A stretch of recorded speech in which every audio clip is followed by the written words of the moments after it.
Happy Friday to you. This is Dr. Greg McLeod from Elite Traders University, and we are streaming from California here for a funeral of a dear friend. Um, he had a long life. He lives to be 92, so big shout out to Mr. Baptiste. And he was in heaven now.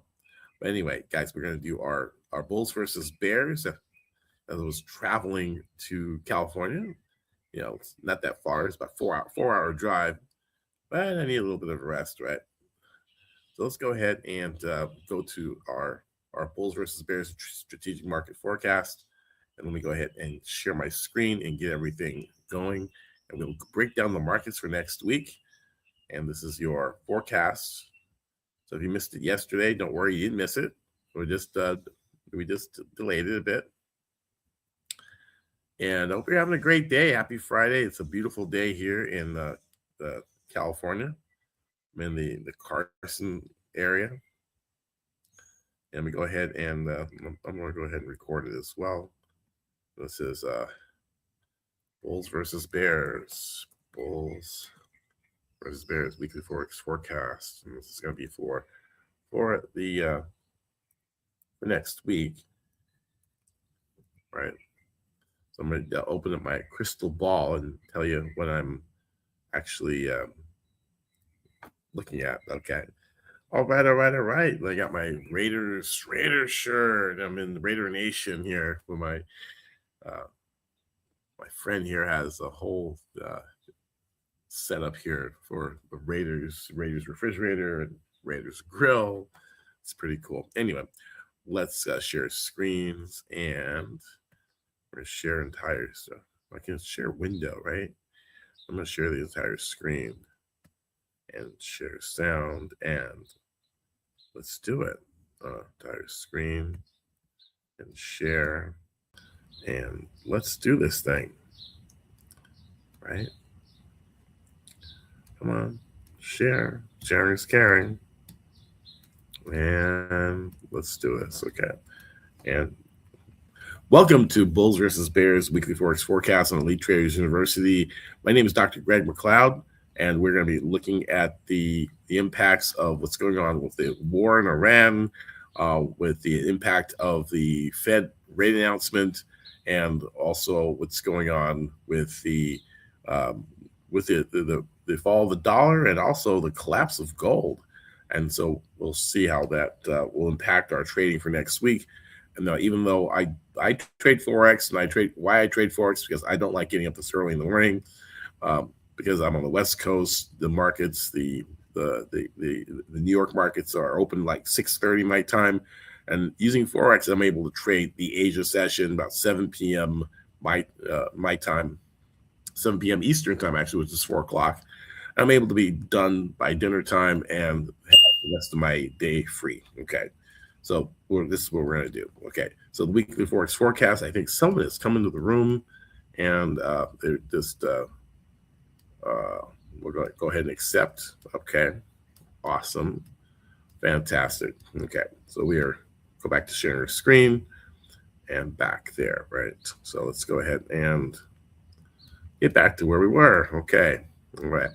Welcome to Weekly Forex Forecast, Bulls versus Bears. My name is Dr. Greg McLeod, and I'm the founder and CEO of the Elite Traders University, and we're a school dedicated to help average people become professional traders in 90 days or less using a proprietary method. Okay.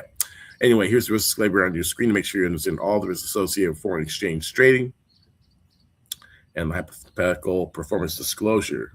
Make sure you read that carefully. Remember, no advice is being given here. Just you're looking at how I'm looking at the market.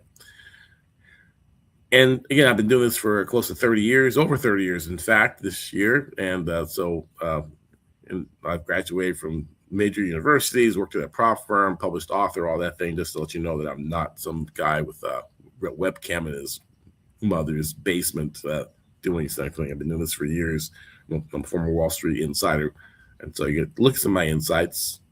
And this is our agenda today. We're going to look at the U.S. dollar index. We're going to look at the major currency pairs, the pound versus U.S. dollar, Aussie dollar, dollar yen, dollar CAD. We'll take a look at gold, maybe we'll take a look at silver, but we're definitely going to look at oil, S&P 500. But we're going to start with the economic news, and we're going to start using my tool, my number one tool for researching the market. It's called My Market Heat Map. My Market Heat Map is an arrangement of currency pairs by percentage change. It tells me what's hopping, what's popping, what's dropping, what's not in the market. And it also, but it's a multifaceted tool, like a Swiss Army knife. So it's not just the heat map, but there's you can come here for free, www.mymarketheatmap.com, and access one of the 6 powerful heat maps that we have. And this one we have is the Forex majors, and we can see that the green, people ask me, well, how do you use the heat map, Greg? It's like, it's real simple. Green is an uptrend, red's a downtrend, gray stay away. We see the dollar is firmly in control. The U.S. dollar yen up 0.82%. The U.S. dollar up almost 1/3%. U.S. dollar index, dollar Swiss is kind of hanging around the flat line at 0.02. Buy in green, sell in red, and gray stay away. And so dollar is also choppy, but things are trending down. We see pound dollar down almost a full percent. Aussie dollar down 2/3%. Kiwi dollar down 0.5%. And we see euro dollar down 1/3%. So this is telling us this is a risk off mode, and we can look at some other heat maps too. We can look at the indices as well and get an idea that everything is probably moving down as the war continues.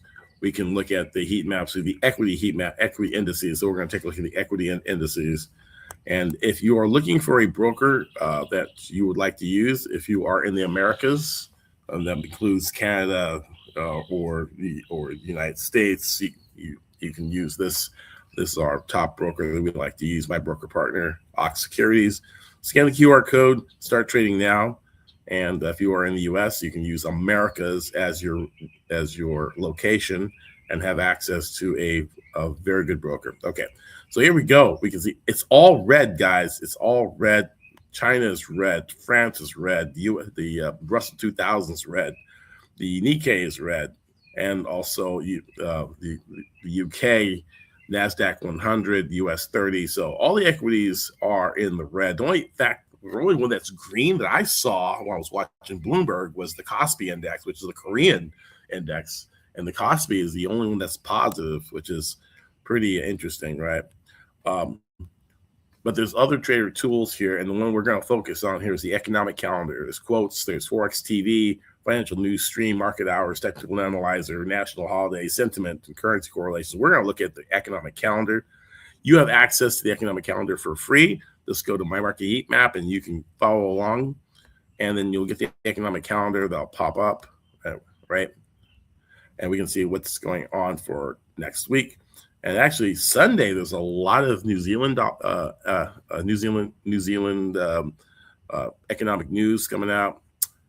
We're going to filter it though, because we want to focus on the high impact items, the ones that are going to rock the boat, so to speak. Red, high impact. The yellow is a medium impact. Gray is low. And the none. None is usually like if there's holidays and things like that. So I usually click the none and the high, and then I scroll to the bottom, and I won't get all these other countries too. I just want the major currency pairs, and then click save, and that streamlines everything really well. Okay. So on Monday we start with a lot of Canadian data. We have a core inflation rate month on month. Oh, that was this week, the 16th. We have to change the date. That's right. We need to go next week. Okay. There we go. So nothing really going on Monday. We have inflation rate out of Japan. Supposed to be a drop from 1.5% to 1.3%. Japan is an exporter, and they're really heavily reliant on exports. And usually exporting countries need a weaker currency to make their products cheaper, whether it's Sony PlayStations or Lexuses. Having a lower value currency is to their advantage. So people think, oh, my currency is worth a lot. It's only good if you're traveling, like my wife is going to Australia this afternoon. She's going to fly out there, and you probably seen the pictures of me with the Australian dollars. And so she's flying out there. And so a strong US dollar, hey, it enables you to buy more when you travel, whether it's to Europe or Japan. If your currency is strong, you're able to buy a lot. But if you're a exporter selling maybe John Deere tractors, you want a weaker dollar so people will buy more of your stuff, right?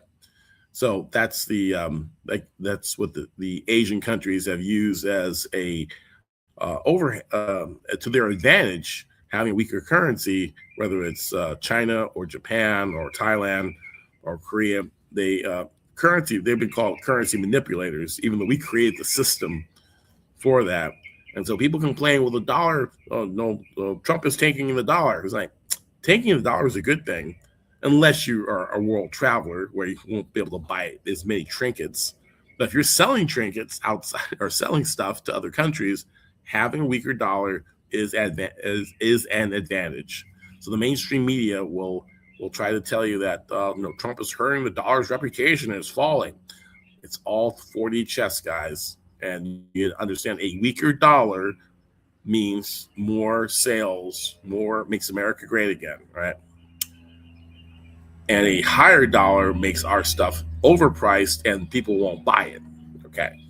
All right. So jumping to Tuesday, we have some European. We look at the flag. We see it's France. We have HCOB manufacturer PMI.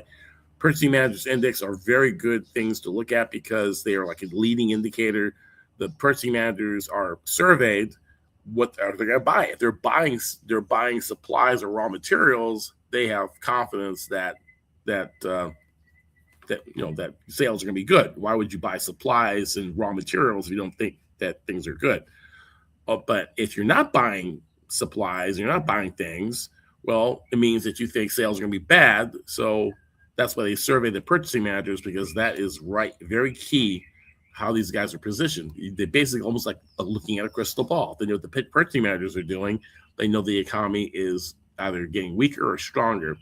But we see it's a negligible drop from 49.6 to 49.2. And we're really more concerned that there is an announcement surrounding the euro at 4:15 a.m. if you're up that early. And so we're going to have these flash PMIs and manufacturing PMIs and service PMIs coming out of the Eurozone at 4:15 and 4:30 on Tuesday. So the euro is where the action is going to be. So whether you trade euro dollar, euro Swiss, euro Kiwi, we're looking at those currencies to be active during this period, right? At 5:30, we see the Union Jack flag. We see two announcements: S&P Global PMI. Again, PMIs are coming out around the same time, but this time in the UK, and they look to soften as well from 53.9 to 53, and then 51.7 to 51. So we have the British pound will be in effect. The next currency is going to be very active at 5:30. And then 9:45, it's just kind of interesting because usually the cycle of U.S. news is either 8:30 a.m. or 10 o'clock a.m. And in this case, we have a 9:45 release of the S&P PMIs coming out, and they look to be softer as well. And so we would also look at the euro, because the euro is considered the anti-dollar. We also can look at dollar Swiss or dollar yen as well. And then later on in the afternoon, on that Tuesday, we see a BOJ monetary policy meeting minutes. And anytime you see policy meeting minutes, you're talking about the after they did a rate announcement, they kept rates unchanged. We find out why the rationale or the meeting or the discussion surrounding the interest rate announcement, right? Why do they keep rates unchanged? What do they see? And so when they read what those minutes say, that usually can impact the currency. So then you can look at dollar yen, you can use Aussie yen. But usually Japan news, we don't really focus a lot on it. It's, their interest rates have been close to zero for almost 30 years. They call it the lost decade. Now it's the lost 3 decades of near zero interest rates. They're a little bit higher than zero. They're highest they've been in 30 years, so 0.7%. Okay, but then we go to one of my favorite things to trade: the the Australian dollar or Australian economic news that's coming out at 8:30.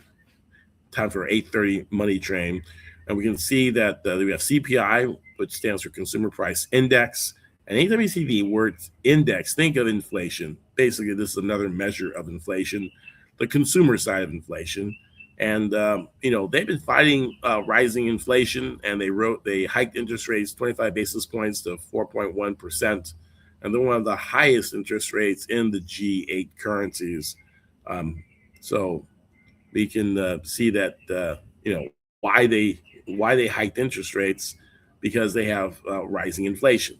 So we have the RBA weighted median CPI year on year 3.6%.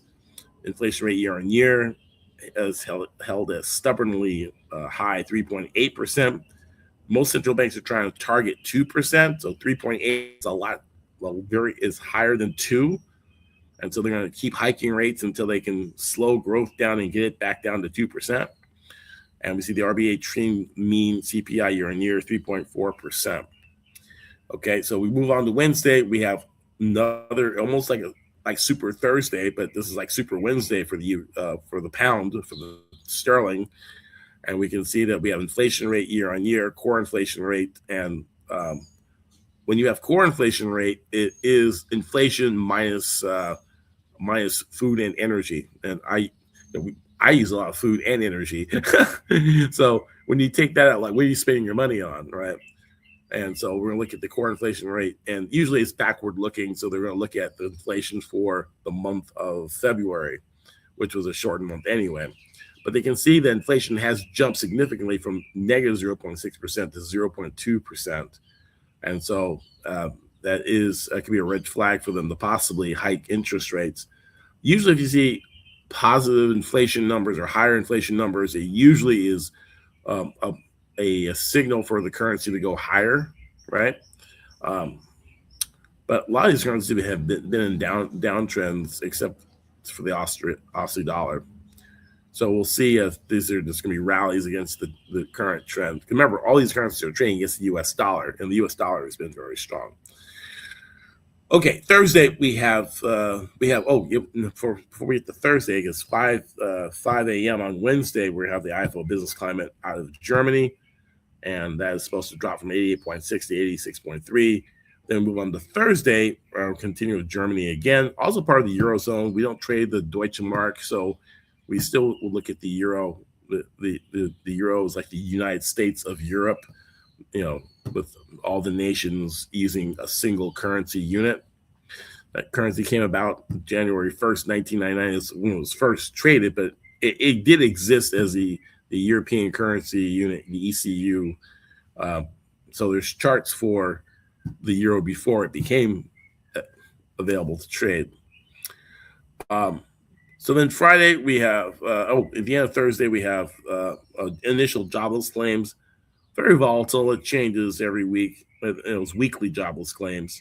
So it was 205,000 people needed. It's going to be 210 for the next week. And so usually negative U.S. news makes the dollar go up. And so we'll see how that works out. We just know that the euro is going to be very volatile. Friday, we have a whole bunch of UK. So you can, like, what am I going to trade on Friday? Probably something with a pound Kiwi, pound Aussie, pound dollar, right? Why? Because we're going to have UK retail sales out on Friday, March 27th. Retail sales ex fuel month on month. And according to these, they're looking at February's numbers. Looks like they dropped significantly from 5.5% to 2.1%. Okay, and then from retail sales ex fuel month on month supposed to drop from 2% to 0.2%. So this could be very significantly weaken the currency, weaken the British pound, because these are significant down. When you see big differences between the previous number and the forecasts, if their forecasts are right and they haven't priced it in, we could see a tremendously weaker British pound, right? The previous number was 4.5 retail sales year on year, and the forecast call for 1.8. And these guys can be wrong. It could come out higher than expected. It could come in lower than expected. But if it comes in lower than expected, then we would probably see the pound really, really drop. And then we just coordinate the technicals, and maybe because the spread is so wide between the previous number and the forecasted number, this might be something to look on the radar as far as a currency pair for trading, right? And then retail sales month on month supposed to drop from 1.8% to negative 0.4%. Yeah, so things like that, that's really would catch my eye if the previous is the forecast so much different than the previous number. And then when the number is released, is there a revision that revises the previous number lower? Because sometimes they get that one wrong, and then all of a sudden it's a bigger gap, right? So it's like, how do they have all these computers and all this AI and they still get the number wrong? Where they need a revision, because that's where a revision is. They got the number wrong. And the market is a discounting mechanism pricing in the value of all this data. And if the data is wrong and the market is mispriced, then the market has to adjust to take into account the difference between what the real number is and what the wrong number was, right? So they have to reprice the market. And that repricing is where traders make a ton of money if you're alert.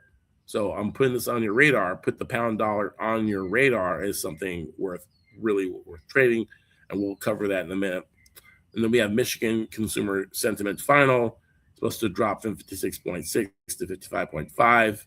Again, surprises in these numbers. They're higher than the previous number or lower than the previous number, are what we're looking at. Okay, let's go right to the charts. I know we looked at the fundamentals. I call them the fundamentals because sometimes the markets just go the opposite. We had a hike in the Aussie rate, and then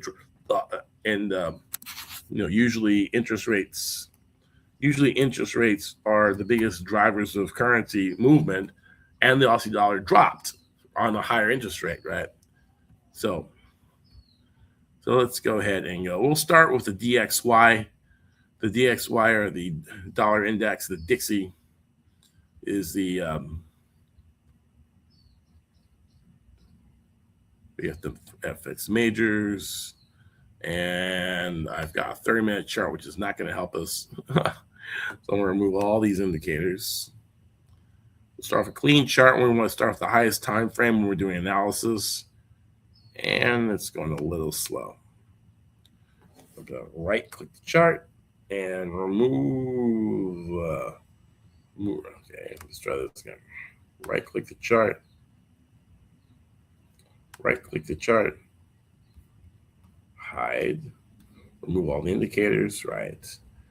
And we're going to remove all the. That's it. Okay, great.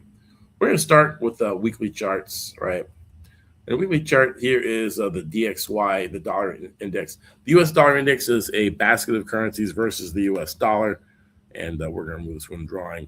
And we can see that we have found a base in the price of the dollar index. We can't trade the dollar index. It's an index. It reflects the okay. Oh, maybe settings. Okay. I think we are. Oh, I know. I probably need to go to a light theme. Light theme. There we go. I know it. Oh, light theme. Turn the dark theme off. Okay. So we can see we have lots of support in the 95.84 to 96.54 area. Lots of support, multiple tests, a triple bottom test, which shows that there's solid support, solid buying in this area. And then we see a rise in the dollar index from this area. And so the dollar index is in the driver's seat to the upside with higher highs and higher lows. It's in a very strong uptrend. And so we would think that since the dollar index is in the driver's seat, and it's all the geopolitical risk, the war with Iran that's going on right now, and so the dollar is being used as a safe haven for the currencies, right? And so if we drop this down to let's walk it down time frames, we can see that it's not going up in a straight line. There is some pullbacks each day, so you can try to get long the dollar yen or dollar CAD and lose money. So timing and entries are very important, right? And that's what we teach in the Elite Traders University. That okay, now you've got this information. Now, how do you apply it to actually make trades with this, right? Because you probably said, well, yeah, I got long, I lost money. I was like, yeah, and you get short and lose money too. So I was like, what's going on? Well, you don't have a recipe or a roadmap for profitability, right? So trying to try to get this on the highs, but we have a channel. This is about the best I can do right there.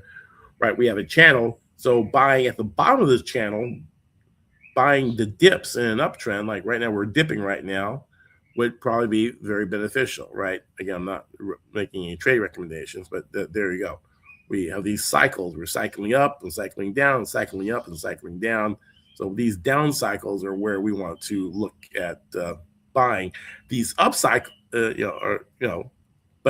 when prices are coming down, that's when we're going to see rallies in Aussie dollar, rallies in euro dollar, rallies in the pound dollar. Why? Because we're trading against it's the US dollar versus the dollar index. Okay, so let's go ahead and go down to a 2-hour chart. In our 2-hour chart, we can see even more where we have an uptrend here from the 98, 96 area. Right, we have a rally from the bottom there. I'm trying to draw a line there. It's like, come on, there we go, right? So we've been rallying up on this intermediate trend right here, right? But we have this very steep downtrend that happened, but it lasted for hours. Each candle represents 2 hours of time. And so if you went, even though the dollar is strong and you went long up here, you would have lost money, right? So we drop it down to a 1-hour chart, going down smaller time frames. We can look for entries in the direction of the trend, right?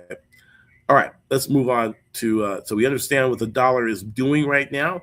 We're going to go to the anti-dollar, and the anti-dollar is the euro. So let's go ahead, switch to the euro, and we're going to go back to our start off our weekly time frame. Go to our euro, and then we can take a look what's going on there.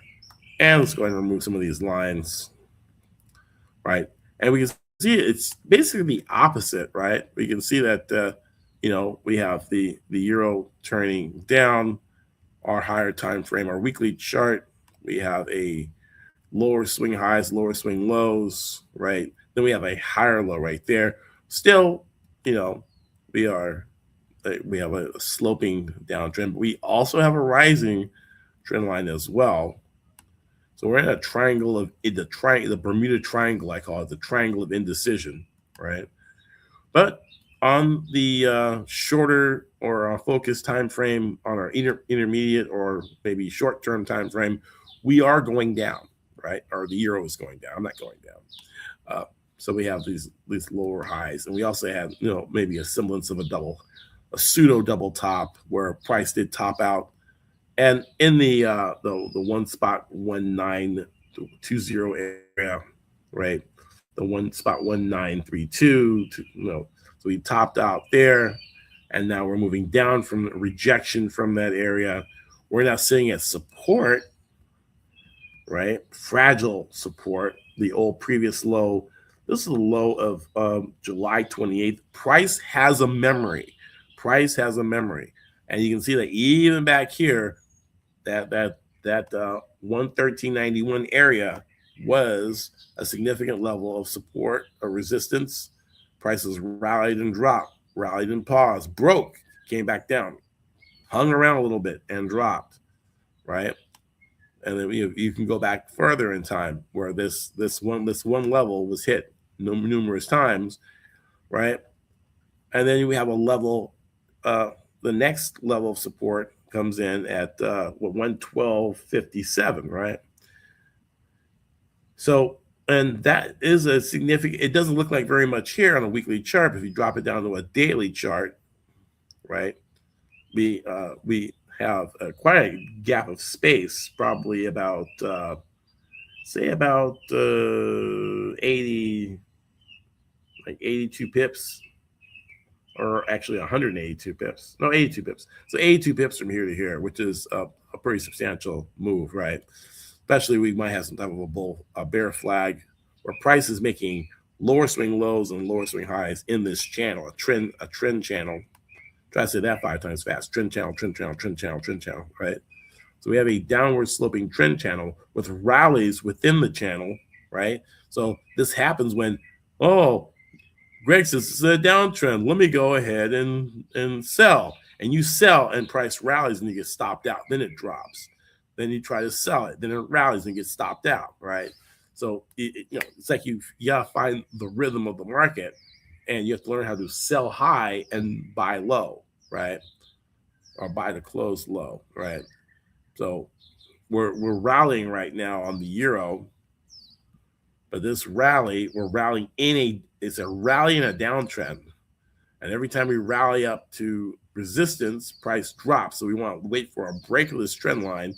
Look for a break below 114.98. Bulls versus bears. I am bearish of the euro dollar. Short term bullish, but medium term and long term bearish, right? So right now we'll go to our next. We'll go across the pond, and we're going to go to the pound dollar. We have a similar. I'm going to go out to that weekly chart again, and we can see what just kind of like. We can see back up and give us some more, and we can see that we are really, in a downtrend, because the dollar is strengthening. Well, guess what? All the other currencies are weakening versus the dollar, including gold and Bitcoin. They're all taking a dump against the dollar. The dollar is their safety play. You can probably identify a double top here, or a pseudo double top. It may have a slightly higher high, but horseshoes and hand grenades, it is a double top. Basically, a rejection error price rallied to this 1.3772 area, and then it rallied, and then I'll zoom in for you so you don't strain your eyes, right? And you can see that we rallied there, came back and rallied again, and we had this price rejection, long wick candle with liquidity sweep, where market makers push price up to people that, it's a breakout, and they got the people suckered into this trap, and then when they trapped them, they brought it back down. Aren't they those scoundrels, right? That's why we want to trade on closed candles. We want the candle to close. When this candle formed, the closing candle was far below the high, which is a bearish rejection pattern called a harami, and price came cascading down. And we look for prices to return back to the 1.306 area. So bulls versus bears, we are bearish, the pound versus US dollar. And especially if you look at prices of breaking below the 1.3217 area, the lows that we had back on March 16th. And we break below that, we can find support, the next level of support coming in at 1.3080, right? Okay, let's keep it moving, keep it spicy, and go to our next currency. Australian dollar, one of my favorite currency pairs to trade. And we can see that we've got, going back out to our weekly chart, higher highs and higher lows. But we are topping out at this, that 7,100 area is significant, whole number, round number. When in currencies, you'll find, and even stocks and commodities and things like that, you'll find that the round numbers, the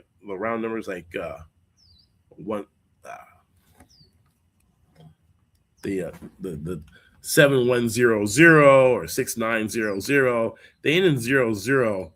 You've got this, a natural barrier where where people place their stops at those round numbers. One of the things they tell you in Wall Street, never, don't put your stops around nickels and dimes, right? Fives and zeros, nickels and dimes.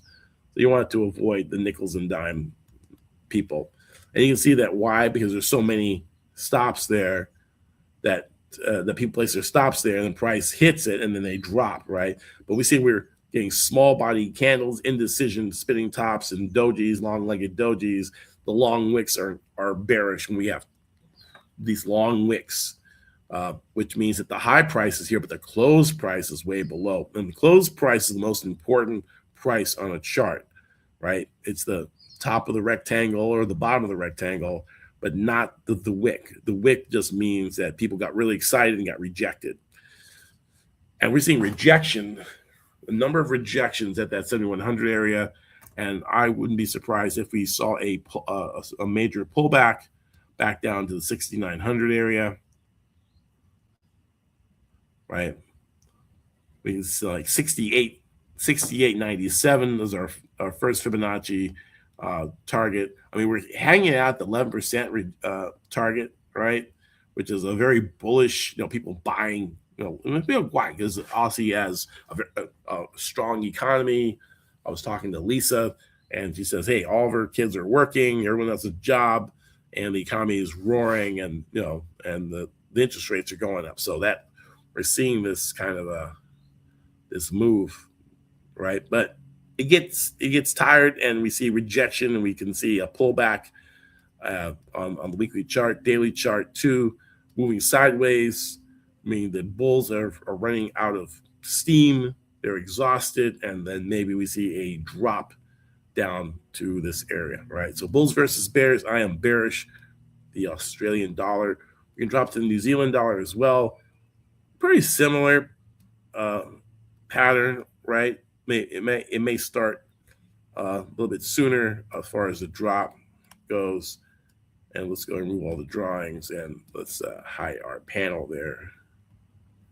Really, okay. Okay, so this is our weekly chart of the New Zealand dollar, called the kiwi, because their national bird, not because of the fruit. Their national bird is the kiwi. In fact, New Zealand people identify themselves as kiwis. Now we can see a very interesting formation here, like a descending triangle. We have multiple hits in this 55.31 area.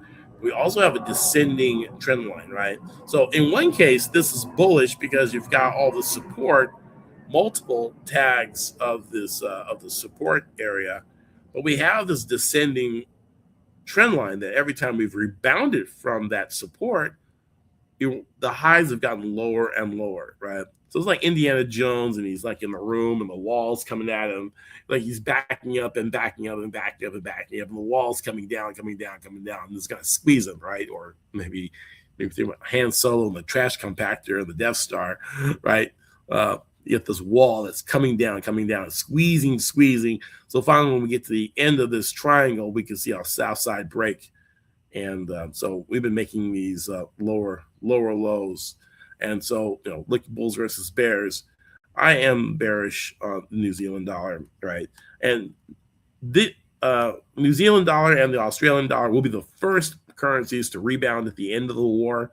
As we get closer to a possible end of the war, we could see some type of a rebound higher, right, before we drop lower, right?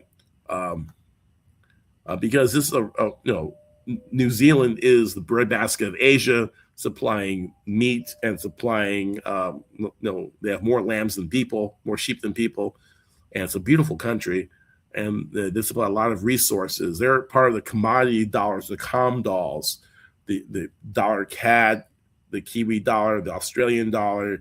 There are commodity-backed currencies, and they're called the COMDOLs, and so they're highly correlated to mining, to agriculture, to lumber, that kind of stuff, right?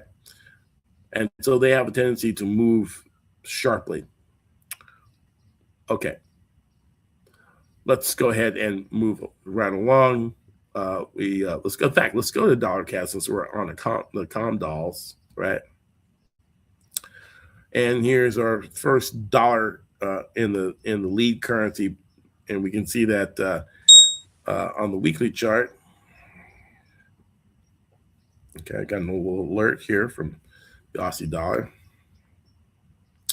Here's our weekly chart, and we can see that we've been moving kind of sideways and down on this weekly chart.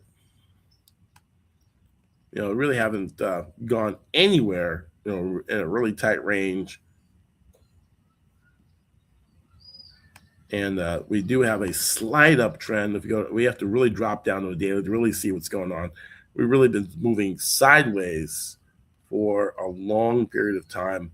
It's not one of my favorite periods to trade at all. If I want to trade CAD, get some exposure, I'll trade CAD yen or CAD Swiss. But the CAD dollar is been kind of like dead money. I almost want to but the moment you stop looking at it, it'll do something crazy, right? But multiple tops, right? We had a sharp rally, a couple of sharp rallies, and but we're at support, and we've had nearly a triple top. But you can't bet against the dollar, even though Canada is one of the largest suppliers of oil to the United States.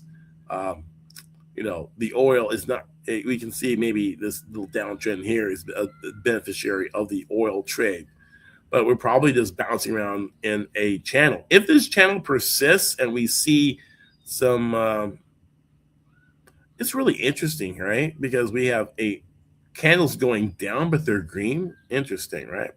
All right, that is very interesting. Okay. All right. We'll check that out later. But we're at support. If this channel continues, this could be a buy zone for a rebound back up toward the from the 1.3727 area up to 1.3507. I don't think there's enough juice to break this because the dollar is strong, and we're at a key level of support, and this might be a very kind of a very pseudo safe zone to enter with a tight stop just below the swing of the lows of 1.3752 for a bounce, just like Pong. But buy support, sell resistance, buy support, sell resistance, buy support, sell resistance. Right. So bulls versus bears. I am moderately bullish on this on the Canadian dollar because we're trading at support and provides a low risk entry at the support area here. Right. So there you go. Dollar Swiss is an interesting animal too. It's also in an uptrend on the weekly chart, pulling back down. Interesting. What's going on with these? I don't know what's going on here. I'm going to go to the regular candles for now. Okay, there we go. And so we can see we're pulling back to support in an uptrend. This is a weekly uptrend, and we're at the bottom of the channel, right? And so things don't move up in a straight line. They can go parabolic for a bit, but then they have to take a rest. And we're at a really key level of support, right? And that's kind of like where you would be a buyer in this area, looking for a bounce to the north side, a substantial bounce. Maybe if we can get half back, 77.87. We're currently trading at the 78 0.7884. There's about a 160 pip bounce there that we could probably realize at this key level of support. So bulls versus bears. I am bullish dollar Swiss. Okay, look at dollar yen. Keep it going, keep it spicy, keep it moving. Weekly chart, very interesting because we have two risk-off currencies. The dollar is where people run to for safety, and the yen is where people unwind their bullish bets on the market. Because Japan has such low interest rates, what they do is they borrow money in yen and use that money to buy higher yielding assets. However, when the stock markets or the markets are tanking, what they do is they reverse. They play the record in reverse. They wind up buying the yen, selling their risky assets, and then taking that money and then paying off their yen loans. Right, it's a reverse carry trade. So because you're borrowing yen, you're paying interest, but then you're not making any money in the stock market because everything is diving. So we find out when the stock market starts to dive, it creates a negative force on the dollar yen, which is actually positive. With the dollar yen, if the chart's going down, it means that the dollar is selling off and the yen is getting stronger, right?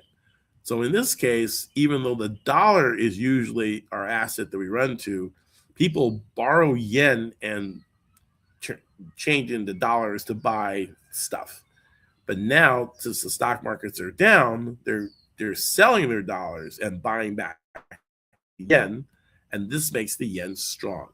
However, we are at a significant level of support in that though that 161.60. Well, this is weird. These numbers are backwards. This is 161.61 down here, and it's completely upside down. Look at that. Oh, I know. Let's switch this around maybe. What's going on here? USD JPY. Right?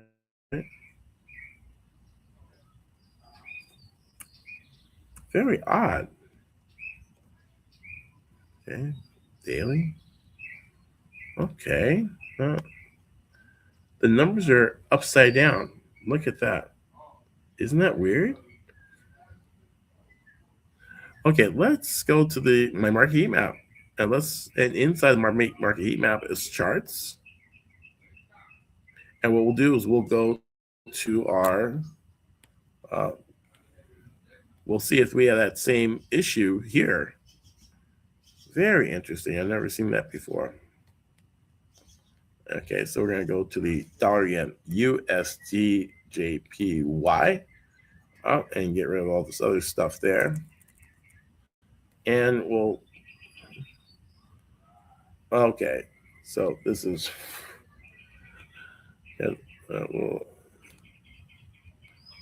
okay, so dollar yen, we're at that 159.25, and we're going to go to a weekly chart. Here's our weekly chart of the dollar yen, which is, there we go. See, we had a high of 162.25. That's like our 30-year high. We haven't been that high since, like Snoop Dogg. No, Snoop Dogg never, he gets high. Though we're talking about high in price, not high in smoking Indo or anything like that. But that's the highest high we had in 30 years. And we sold off as soon as we got that historic high. But price is moving back toward this area, right? And I don't know what happened to the other chart. It was like completely upside down. But here we go. So we can see that we're making, we have it. This is a bearish formation. You have like it's called a hanging man, a long candle with his legs hanging down, like he's hanging from a tree. And usually it's a bearish reversal pattern at a previous level of resistance too. And this is a level that was hit numerous times. So we have this high here, and I'm trying to get everything in here. I'm using these charts here. The high, like January, we hit January 6th, 2025. Then we hit it again January 12th, 20. Remember, I told you price has a memory. So almost to the day, it came to the same spot a year ago and turned and dropped. And then it turned around and it stopped some people. Oh, buy the breakout, right? Thinking we're going to get back to 62.39, which we could, right? But price is, we got a rejection candle here, kind of indecision. If we get a break below, say, 57.65, we could see a move down. But this could reverse and keep going toward the old high, right? We got a lot of momentum. We have an uptrend, higher highs and higher lows. We do have an indecision or slightly bearish candlestick formation with some little bit of negative volume. We don't really look at volume for forex because it's not centralized like the stock market or the commodities market, right? All right, I'm going to go back here. Maybe I gotta choose a different provider. Let's try Pepperstone. And nope, the numbers are screwy as well. Okay, it could be just USD JPY. Okay, that's okay. Anyway, we're finished with the yen analysis. Bulls versus Bears. We are we are slightly bullish, but we're more bearish, right? Because of the whole Japanese unwind thing. Let's get to gold, right? XAUUSD. And gold is also backwards. My goodness, what is going on here? Don't know what's going on with the gold. Look, the prices start here at 3,200 and then go and then 5,000. The numbers are all upside down, right? Okay, so we are not going to use that. But the charts over here on my market heat map work. The numbers are fine. So I'm not sure if they're having problems with their server or maybe it's my computer. I don't know. XAUUSD.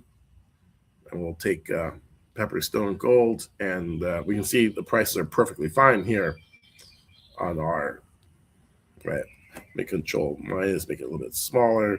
Let me get rid of the volume. We don't need volume, right?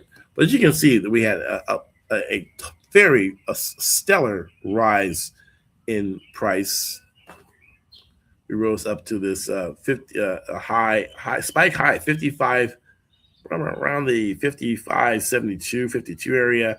Rejection, almost an Adam and Eve prices. We had the Adam and here's our Eve, and then we have a rejection, and we're falling at 45.86.53. We have support coming in at 43.50. That's a wick support from I can't see the date here. Let's see if I can.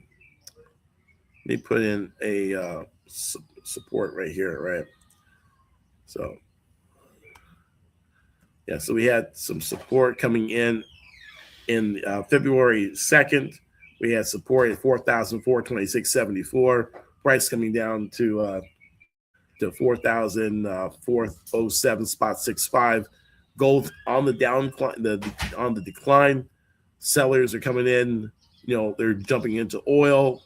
The metal seems like the metal is beaten down, and will continue. So bulls versus bears. I am bearish gold. Okay, let's go to silver. Silver XAG, gold's cousin, and after a big meteoric rise, we don't have that. So, okay, let's see.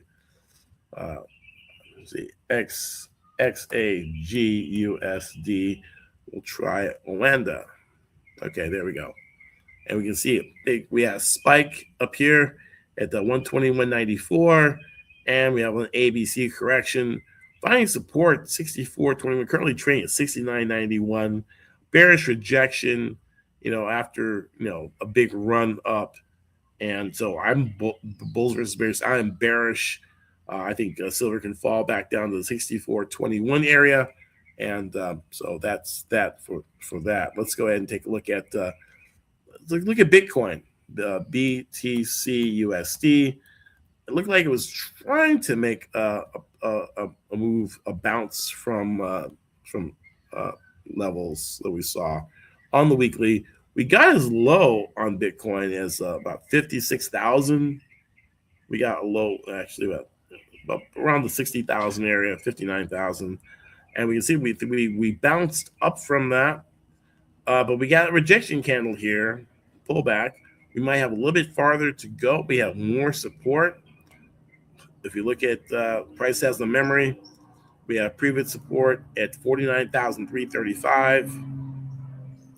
Bulls versus bears, we have lower highs and lower lows. Structurally, we don't have a break of structure. We still see a downward trend channel, right? And we have not broken, we have not made a higher high out of that channel. So we're trapped. And so we only will look for sells. I was thinking about nibbling on some longs. I think I mentioned that last week, and we did get a bounce, but it only lasted a few days before rejection, right? Okay. Let's go ahead and go to the indices. Let's go to the NASDAQ 100, the NQ, and NASDAQ big. Oh, okay, let's see if the numbers are over here on the NQ. Okay, NQ. Okay, I might have to log out and log back in. No, the numbers are backwards here. Okay, so let me try. Okay. Okay, let's reset the chart. NQ exclamation point maybe. Okay, I know. This is what we're gonna do. We're gonna go SP. We're gonna go US Tech. I'm gonna use the the CFD, and that work. The numbers are backwards, right? And so going out to our weekly chart. Yeah, this is completely backwards. Okay. So what we're going to do is to switch over to, okay, we got that, US Tech 100. Let's take this ticker and then take it to,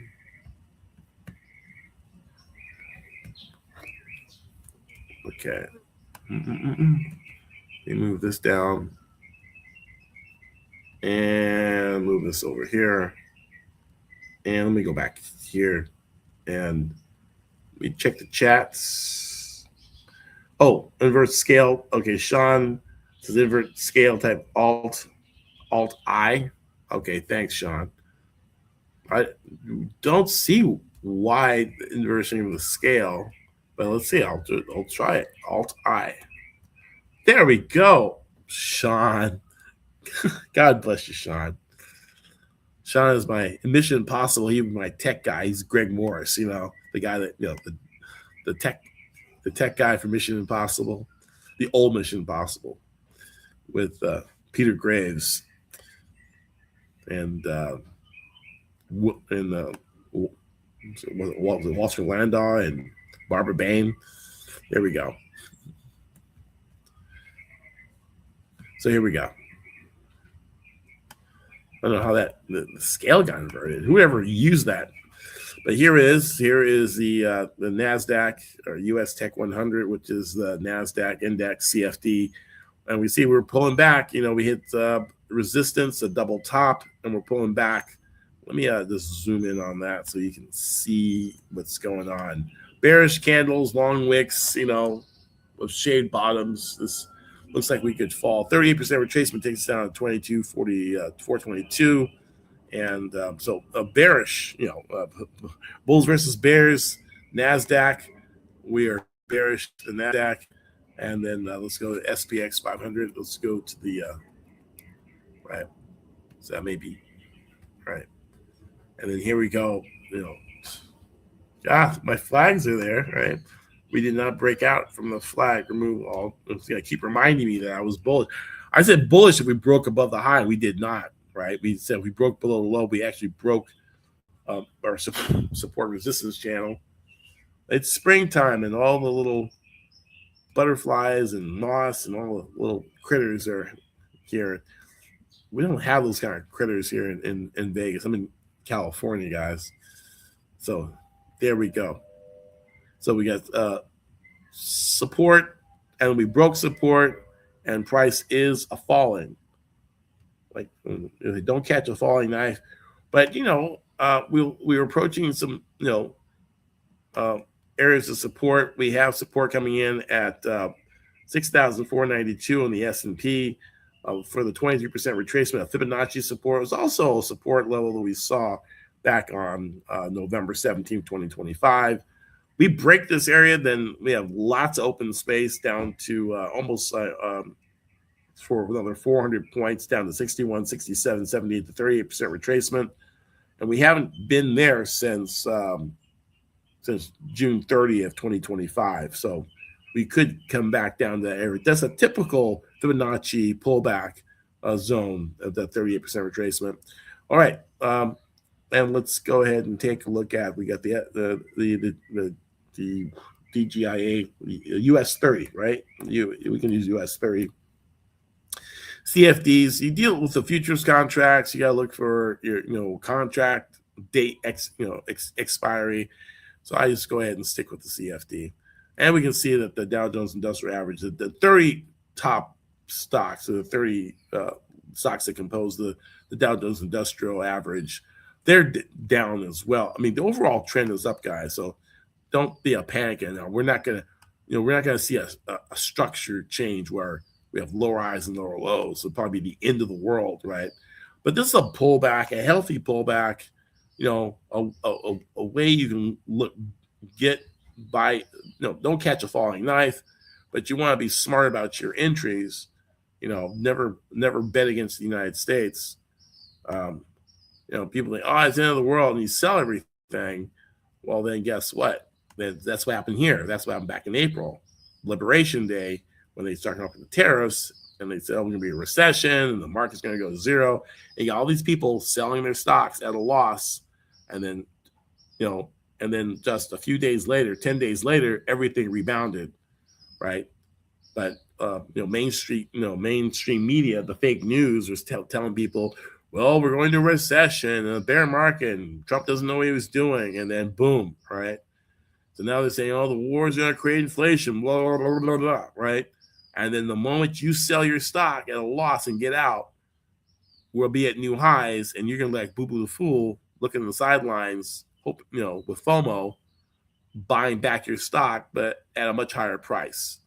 So, turn off the Crime News Network and MSDNC, and stick to find some Fox Business News or something like that that's going to be rooting for America and the American system, the American financial system, and leave the bashers and the haters, because the haters will make you lose money, right? You heard the old saying, "Get woke, get broke," right? So you want to stay away from that. So anyway, we got support coming in here, and Trump has this stuff pretty well timed, right?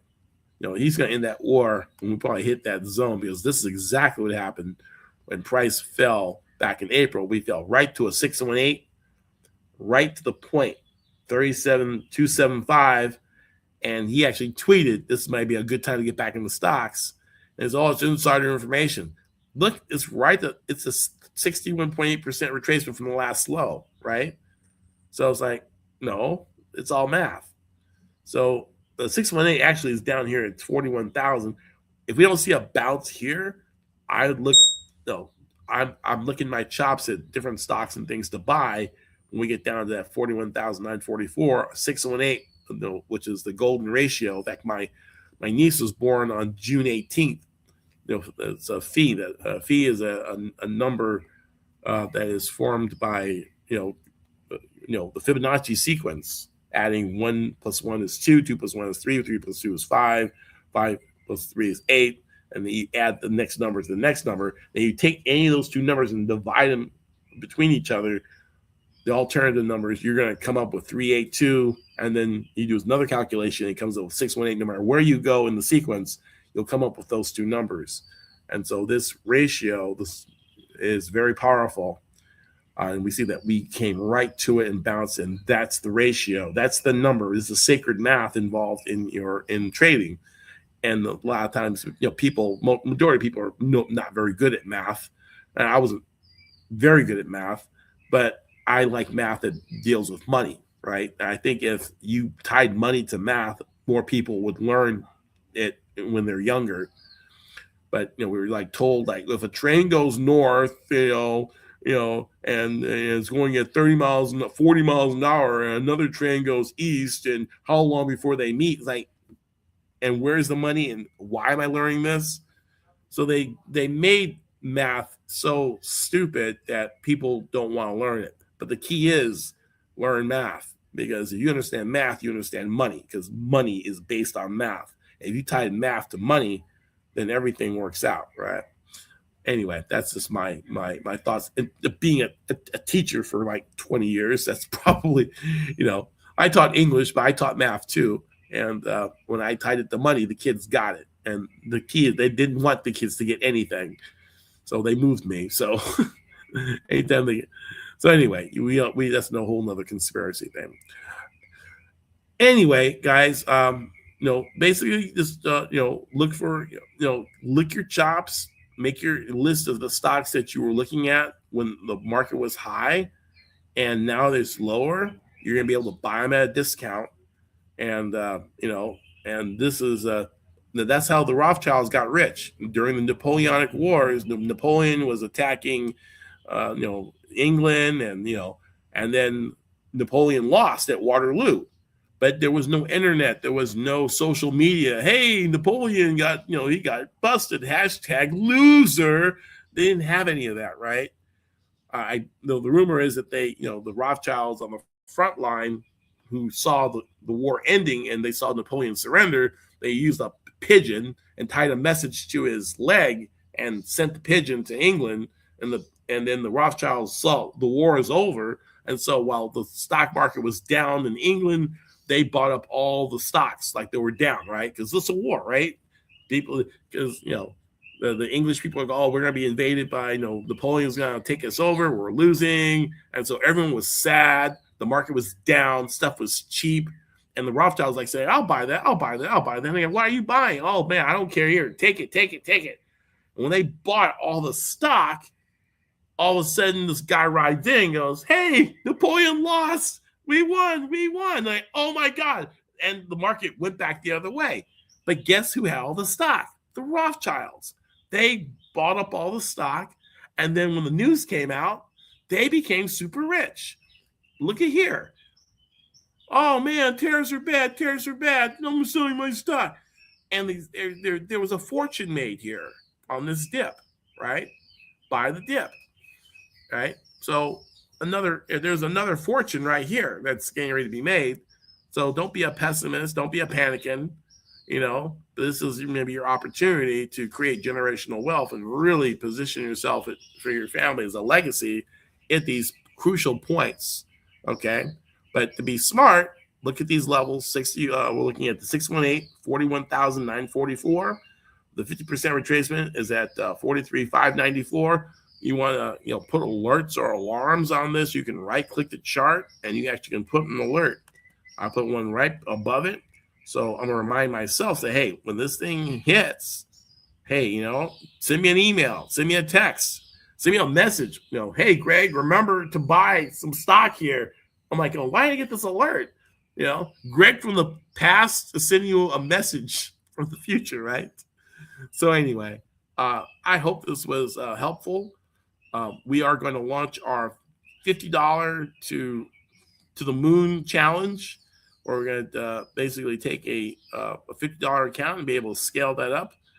You might make sure that you reach out to greg@elitetradersu.com if you want to participate. There's a small entry fee to access resources. We're going to give you templates, checklists, and software, and we're going to trade together and scale up our accounts using our proprietary methods. So I look forward to seeing you in the challenge that's going to start on April 6th. And so if you want, again, you can reach out to me. I'll put my email on there and we'll put you on the list. Greg at Elite Traders. Come on, you can spell your email address correctly, right? I was a little early here on the West Coast. Greg at EliteTradersU.com. Send me an email, and then we'll talk about so it's called the $50 challenge, right? I mean, you can start off with more, but $50, There you go. The $50 challenge. Greg at EliteTradersU.com. And so yeah, guys, that's going to be it for me.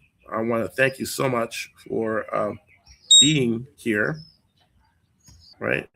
And joining the Bulls versus Bears. Yeah, my name is Dr. Greg McLeod, and I'm a trading veteran that loves helping people become professional traders. And so we'll talk to you soon. Talk to you later. Peace and pips. Cheers. Bye-bye.